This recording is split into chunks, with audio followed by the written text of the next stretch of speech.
turn to Destry Jarvis to give us an update on how we're getting this Wary property over to the Park Service. Thank you, Mr. Chairman. Tab 14 in the book is the updated resolution. Its only changes are in the last paragraph and the final, therefore, to enumerate both senators and 4 members of the House of Representatives from the Virginia delegation who have introduced companion legislation in the House and Senate to legislatively transfer this property by act of Congress. The resolution, though, concludes more or less as an exigency that we would like the administration to go ahead and do it voluntarily.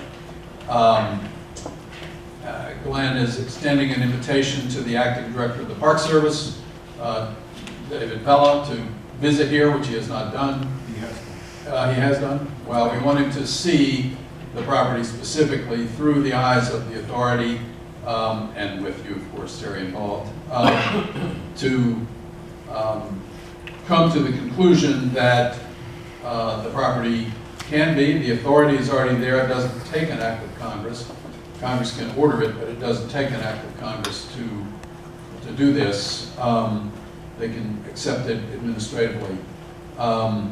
So that's what we're asking for in this resolution. And I would move passage. Is there a second? Second. It's seconded by Mr. Ayers. Any discussion of this resolution? It needs to be done. The Park Service has been underfunded for quite a long time, and they worry particularly about their maintenance backlog. In my own view, it should be a higher priority than it is within the federal budget, and that this is exactly the kind of thing that the Park Service should be doing. They should be the caretakers of this historic and property, which is a natural resource. It's a perfect complement to what the Park Service already is managing. It's unfortunate, frankly, that we have to kind of push them into doing this. There's obviously no offense to you, Mr. Superintendent. I know where you stand, but there are some folks who just don't see the Park Service as the kind of thing they want to expand. But it's the Park Service that should be charged with preserving and protecting this land, and so I think this is an appropriate resolution. I suspect all of the delegation we're calling on will be more than happy to introduce and push its passage. Destry? Well, just one more point of clarification. One of the substantive reasons for doing this is to create the actual physical land-based connection between the bulk of the monument and the historic fortress itself, where the Park Service only owns an easement, to say that there's contiguity now in the landscape that I think better represents the role the Park Service can play here in the long term. And to your point, Mr. Chairman, about underfunding, I would just note that there is legislation also pending in the House and the Senate that has over 300 co-sponsors in the House called the Restore the Parks Act that would allocate $6.5 billion over the next 10 years from receipts from offshore and onshore oil and gas leasing development that come to the federal treasury, because those are resources owned by all of the public, to the Park Service backlog maintenance account that would help reduce that backlog. But I also would say on behalf of Glenn and John and the staff, they have stepped up, as we noted earlier in the presentation, to take on responsibility for some of the maintenance in this property, as they have done for the last 8 years. So it's not like, the big issue originally, the big excuse for not taking this property on was the expense if there was ever a breach in the seawall. Well, both the Park Service already owns a whole bunch of the seawall, and this is probably the responsibility of, if there were a breach, it would almost certainly be paid for out of the Army Corps of Engineers budget or FEMA's budget. not the Park Service annual appropriation. And so, yes, it's a federal responsibility, but it's not going to come out of Terry's salary. No comment. I'm sure there's not a lot to be taken from Terry's salary, it's certainly not going to come from that. John Reynolds. Well, thank you. And as I understand it, the Park Service sent a team down here to find out what the maintenance would be, correct?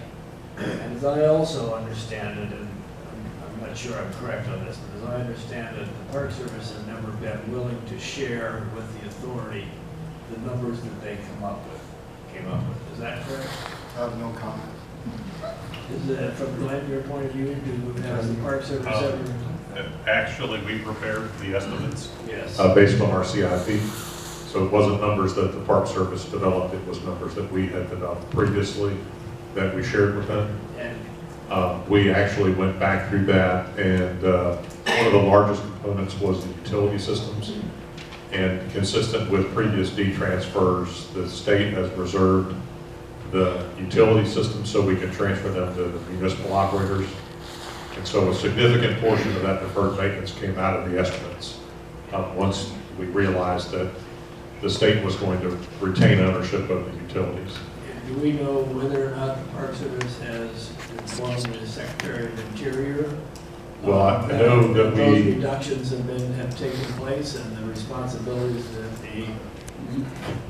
I don't know, and Terry has no comment. So I know So so my belief, unfounded as it may be, is the Park Service is still the Department of the Interior, and its actions are still being reflected upon by the original estimate, which is no longer valid.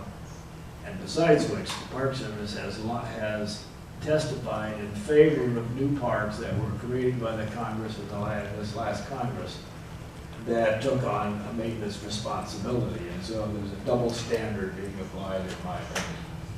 So I would just add one more thing, that last Friday, the Associate Director for Facilities briefed the Acting Director on, I think, accurate numbers.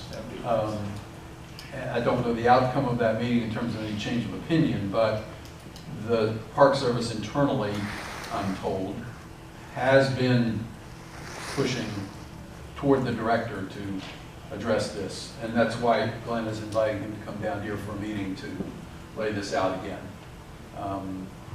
We'll see what happens. Thank you. Any further discussion?